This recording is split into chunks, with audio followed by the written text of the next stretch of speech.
네, 지난주 민주당의 새로운 원내대표가 결정됐습니다. 그리고 다음 달 2일 되면은 당대표도 정액이 치게 되는데요. 저희 시사본부에서 민주당 대표 경선에 도전을 하는 후보들 오늘부터 차례로 좀 만나보도록 하겠습니다. 먼저 더불어민주당 송영길 의원 전화로 연결하겠습니다. 안녕하십니까? 네, 안녕하십니까. 송영길입니다. 예, 당대표 출마 선언하셨는데요. 네. 이번이 세 번째 도전으로 알고 있습니다. 네, 그렇습니다. 지난번 도전하실 때와 민주당의 분위기가 상당히 좀 다른 상황이거든요. 지금 어떻게 진단하고 계십니까? 송영길을 필요로 하는 시기가 됐다 이렇게 생각합니다. 제가 출마 선언문에 이제 송영길을 쓸 때입니다 이런 표현을 썼습니다. 예. 제가 두 번 지난번에 떨어지고 이번에 출마한 게 이때 쓰려고 예비에 나왔다 이렇게 제가 자의적으로 해석하고 느끼고 뛰고 있습니다. 아, 정말 어려울 때는 송영길이 나서야 한다. 그렇습니다. 그렇군요. 이번에 3파전입니다. 네. 우원식 의원, 홍영표 의원과 함께 당대표 선거를 치르셔야 되는데 이 두 분과 다르게 또 송영길 의원이 대표가 왜 돼야 합니까? 일단 제가 지난번 전당대회 때 이해찬, 김진표 후보님과 경쟁해서 30.7%로 2등을 했습니다. 네.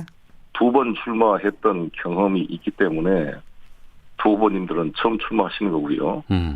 일단 송영길은 인천광역시장으로서 부도 위기 인천을 구했다는 경험이 있다고 생각합니다. 네. 그 경험을 기초로 문재인 정부 하반기를 잘 뒷받침하겠습니다. 그리고 또 하나의 차이는 저는 국제 외교 역량을 갖추고 국회 외교통일위원장으로 활동하고 있습니다. 이러한 국제적인 외교 역량과 네트워크를 활용해서 백신 확보의 정부 노력을 뒷받침하고 남북관계나 지금 반도체 전쟁에서 미중 갈등 속에 우리 산업의 활로를 찾는 문제와 2050 문재인 대통령의 탄소 중립화 계획을 뒷받침하는 이 전환 문제에 대해서 강점을 가지고 있다 이렇게 말씀드리고 있습니다. 예. 마지막으로는 송영길은 어느 계보에 속하지 않고 자랑스러운 민주당으로 전체를 통합시킬 수 있는 위치에 있다. 문재인 후보의 총괄선대 본부장도 그래서 맡게 되었던 것이고 마찬가지로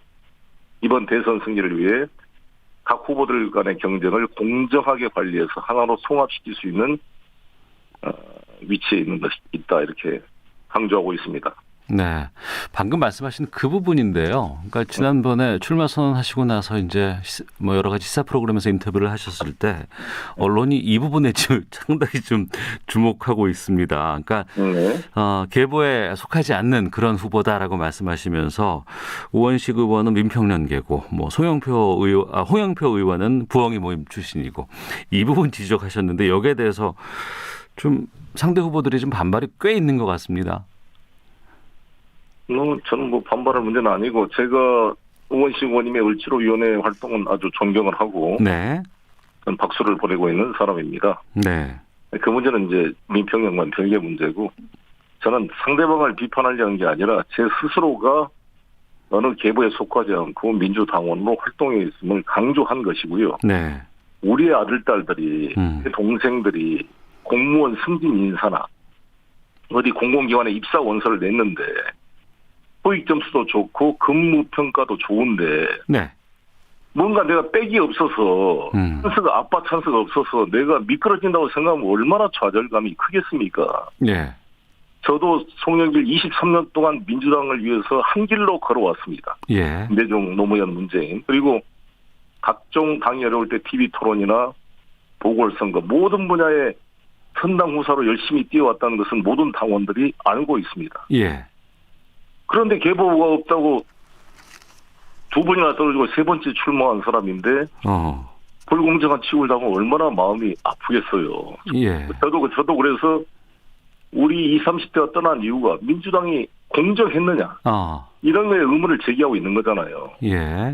그런 분야에서 저는 우리 문재인 대통령께서 말씀하신 기회가 평등하고 과정이 공정하고 결과가 정의로운 대한민국을 만들겠다고 하셨는데 과연 민주당이 이런 문재인 대통령이 말씀하신 원칙을 실천해 오고 있는가에 대해서 저는 돌이켜봐야 된다. 예. 주장하고 있는 것이고 송영길을 당선시키는 것이야말로 기회가 평등하고 과정이 공정하고 결과가 정의로운 민주당을 입증하는 첫 번째 출발이다. 이거 제가 강조하고 있습니다. 네.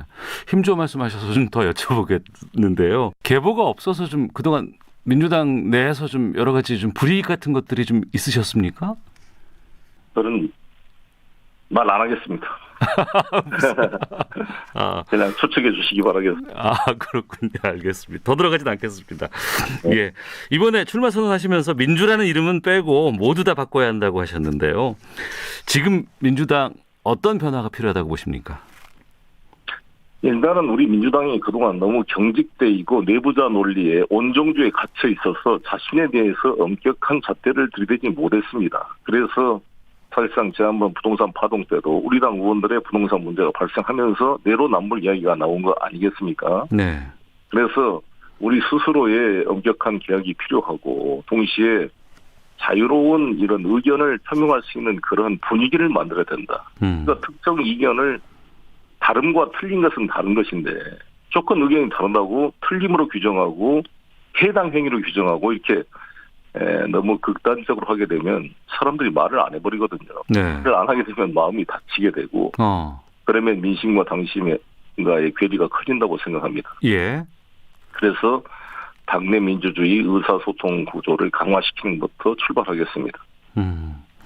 이번 보궐선거 민주당 참패의 원인으로 가장 1순위로 꼽히는 건 부동산 문제 같습니다. 많은 정책을 내놨지만 부동산 잡지를 못했고 또 민심과는 다르게 상황이 흘러가 버릴 수밖에 없었는데 여기에 대해서 지금 여러 가지 대안을 좀 내놓으셨어요. 대출 관련된 얘기도 나오고 아니면은 공시지가 관련된 부분도 나옵니다. 이 부분에 대해서 좀 말씀해 주시죠. 제가 후보 단계에서 구체적인 정책을 이야기되면 나중에 혼선이 있을 수가 있지만 방향 구체적인 이야기는 당대표가 되면 정부와 긴밀히 조율 협의를 해서 결정하도록 하겠습니다. 네. 큰 방향은 뭐냐. 저희가 2사 공급 대책으로 80만 호 이상의 주택을 공급하는 걸로 우리가 강력한 공급 대책을 수립했습니다. 그런데 문제는 집이 공급되더라도 실수요자가 돈이 융통이 안 되면 집을 살 수가 없는 그림의 떡이 됩니다. 지난 40년 동안 우리 대한민국이 900만 호의 주택을 공급했는데 지금 무주택자 비율이 49%에서 44%, 5%밖에 안 떨어졌어요. 900만 원을 40년 동안 공급했는데 무주택자 비율이 5%밖에 안 떨어진 이유는 뭡니까? 돈이 없으면 그림의 떡이 되기 때문에 현금을 가진 사람들, 즉 LTV, DTI와 아무 상관없이 은행에 의존하지 않고 현금을 가지고 있는 부자들이 다 쭉쭉 다 주워 간다는 거 아니겠습니까? 네. 그러면 실수요자들이 이 집을 살 수 있는 대책을 마련하면서 해야지 거기도 같이 막아버리면 안 된다. 이 취지를 말씀드린 거고요. 네. 그게 이제 LTV, DTI 조정과 장기 모기지 같은 걸 통해서 미국 같은 데는 장기 모기지 80, 90%로 그냥 집을 살 수 있게 돼 있는 거 아니겠어요? 그런 홍콩도 마찬가지고요. 그렇게 좀 방향을 찾아보려고 합니다. 그리고 이제 제가 만든 그 누구나 집 프로젝트는 기존 집값의 10%를 내면 최초의 분양가격으로 집을 살 수 있도록 하는 구조인데 그게 지금 우리 인천 영종도 미달시티에 1098세대가 현재 건설 중에 있습니다. 네. 다 조합원들이 참여해가지고요. 이런 모델을 확산시키도록 하겠습니다. 예. 자, 그리고 또 하나의 이번 그 분석 가운데 이 부분이 좀 달리 나오는데요. 그러니까 개혁에 대한 피로감 얘기가 좀 꽤 많이 나오고 있습니다. 네. 뭐 검찰개혁, 언론개혁 180석을 준 것은 더 제대로 해야 된다라는 취지로 줬다고 얘기하는 측면이 있는가 하면 아니다. 민생 챙기려고 했는데 개혁에 몰두하다 보니 너무 피로하다 이런 부분들도 있거든요. 이 부분은 어떻게 진단하십니까? 그래서 제가 유능한 계획이라는 표현을 쓴 겁니다. 네. 아무리 좋은 이야기도 2번, 3번 들으면 지루하잖아요. 개혁도 마찬가지 아니겠습니까? 네. 신속하게 빨리 결과물을 나도록 해야지 지리한 논쟁만 하고 다른 코로나 때문에 국민들이 먹고 살기도 힘든데 계속 결론도 안 나고 지리한 공방이 계속되면은 사람들이 짜증이 나는 거죠. 그러니까 그래서 개혁을 하지 말자 이런 개념이 아니라 국민의 공감대를 얻고 가능한 야당을 설득하고 도저히 야당이 발목 잡게 하면 우리가 단독으로 최후의 수단으로 통과시키더라도 얻어서 신속하게 처리해서 결과물을 만들어낸 개혁을 하겠다. 그게 유능한 개혁이다. 제가 사자가 사냥하는 표현을 썼습니다만 사자가 무슨 사슴이나 이걸 사냥할 때 막 소리 나고 뽀시락거리고 뛰어다니면 그 사슴을 잡을 수 있겠어요? 다 도망가지. 조용조용 가서 한 번에 결론을 내야 될 거 아니겠습니까? 네. 그런 것처럼 국민들의 스트레스 받지 않게 유능한 개혁을 해야 된다 이렇게 생각합니다. 네. 그리고 2030의 민심을 잃어버렸다. 이 부분은 상당히 민주당으로서는 좀 충격일 수밖에 없는 거거든요. 왜 2030의 민심이 돌아섰다고 보십니까? 일단 우리 민주당이 꼰대 정당으로 비춰진 거죠. 아, 저 당은 우리 말을 안 들어주는구나. 마인드가 없구나. 우리 민주당 국회의원들의 발언 하나를 보면은 억장이 무너지고 자기들은 완전히 정서를 이해하지 못하는 딴소리를 하는구나. 이렇게 느껴진 거죠. 네. 뭐 내로남불만 하는구나. 그래서 지난번 서울시장 선거 때 오세훈 시장 선거차 2030들이 올라가서 막 그 외치는 목소리를 유튜브로 보니까 정말 저도 좀 가슴이 뜨끔하고 그러더라고요. 그래서 저는 가장 첫 번째 출발은 일단 그들의 아픔을 이해한다. 네. 한다. 들어준다. 얼마나 힘들었니? 아빠의 자세로 아들, 딸들의 목소리를 들어주는 민주당이 되겠다. 이게 제 모토입니다. 네. 지금부터 저는 하고 있습니다. 선거운동 과정에도 지금 매번 시간을 내서 2030 화상줌회의로 쭉 이야기를 들어주고 있습니다. 네. 자, 그리고 이제 청와대 상황도 좀 여쭤보도록 하겠습니다. 아무래도 문재인 정부의 마지막을 함께 할 당대표가 되지 않을까 싶기도 하고. 네. 그리고 좀 금요일에 개각이 있었습니다. 김부겸 총리 후보자 내정도 했고 또 5개 부처 장관도 주로 이제 관료, 전문가 출신으로 이제 배치가 됐는데요. 이번 개각은 어떻게 평가하십니까? 잘된 개각이라고 생각합니다. 4.7 민심을 반영한 개각이 아닌가. 어찌됐든 이 사고가 유연하고 민심을 경청할 자세가 되어 있는 김부겸 국무총리를 내정한 것과 또 쓴소리를 자주 해왔던 이철이 정무수석을 내정하신 것은 그래서 다양한 국민의 목소리를 들으시겠다 이러한 의지의 표시다 이렇게 생각을 합니다. 그리고 노영욱 국토부 장관과 문승욱 산자부 장관을 임명한 것은 관료 쪽에서 유능한 사람을 발탁해서 이사 대책을 제대로 집행하고 가덕도 공항법이 통과됐습니다만 이런 것들을 잘 좀 마무리해달라는 의지로 보여지고요. 네.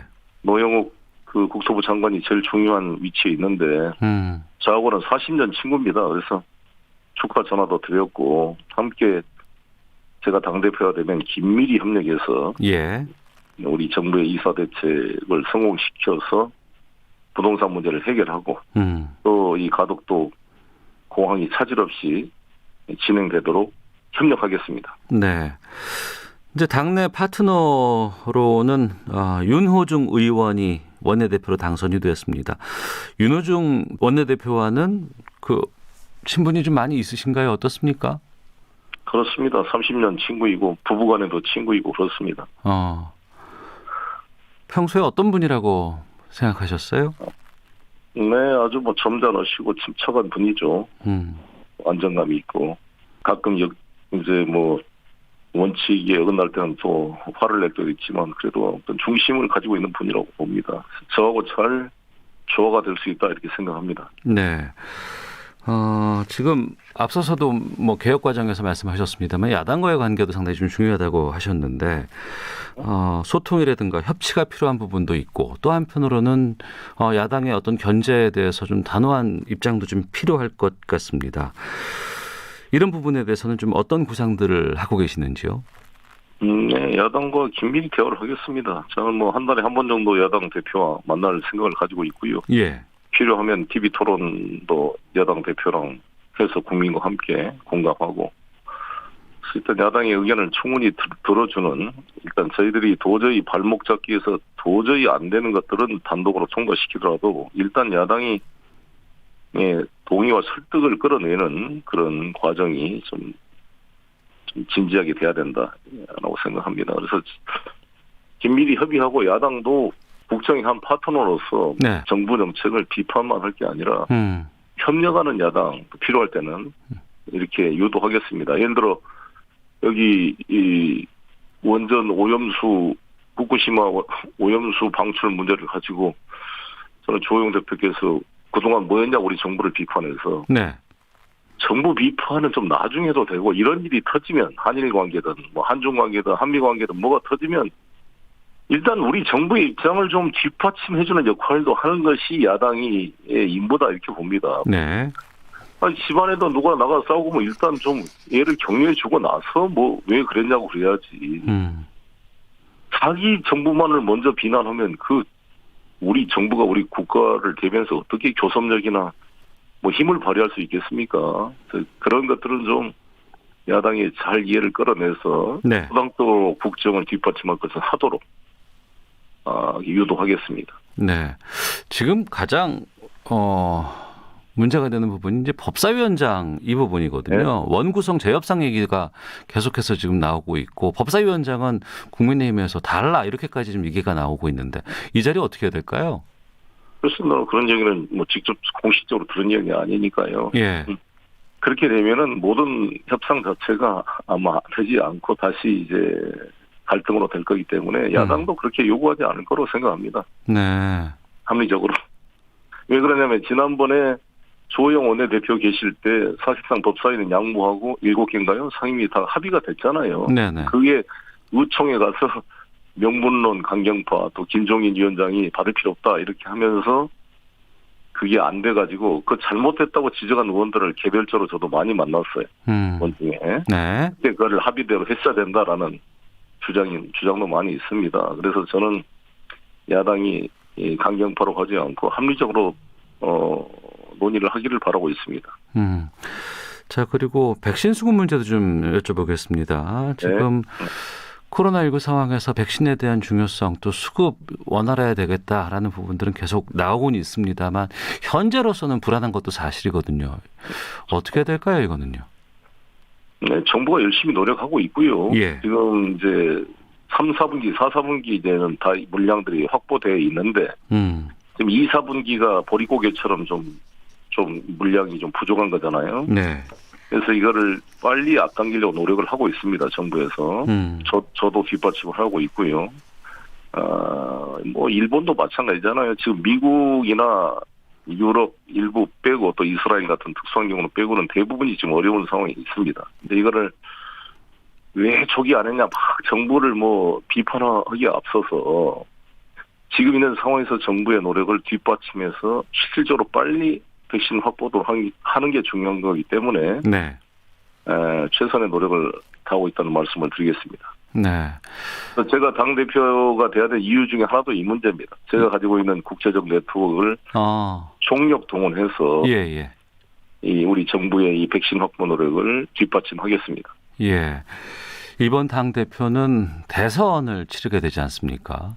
네. 그렇습니다. 가장 그 대선 승리가 민주당으로서는 중요한 부분인 것 같은데 지금 이번 보궐선거 때도 그렇고 지금 범야권에서도 상당히 다양한 지금 시도들 또 여러 가지 뭐 얘기들이 좀 나오곤 있습니다.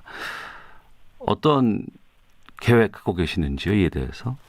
두 가지로 나눠 말씀드리겠습니다. 일단 대선에 이긴다는 것은 선거 기술로 이기는 것은 아니라고 봅니다. 네. 그들에게 문재인 정부가 좋은 평가를 받아야 그걸 계승해서 정권을 창출할 수 있는 거 아니겠습니까? 그래서 현대 과제가 국외적으로는 반도체 전쟁, 그다음에 탄소 중립화 기후변화, 남북관계의 실마리를 다시 찾는 것, 국내적으로는 백신 확보와 부동산 문제 해결입니다. 이 5가지 과제를 제가 능력 있는 개혁으로, 유능한 개혁으로 해결해 보겠다는 거고요. 예.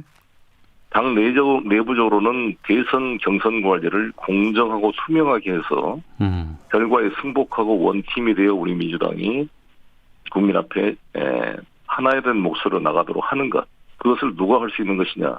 계파에 속하지 않는 송영길 후보가 가장 적합한 위치다. 이것을 제가 강조하고 있습니다. 그 이유는 4년 전 문재인 후보 시절 송영길을 총괄선대본부장으로 임명한 것 자체가 친문을 넘어선 전체의 통합선대위를 꾸리는데 송영길이 적합이라고 봤기 때문에 한 거 아니겠습니까? 네. 이는 지금도 유효하다 이렇게 제가 주장하고 있습니다.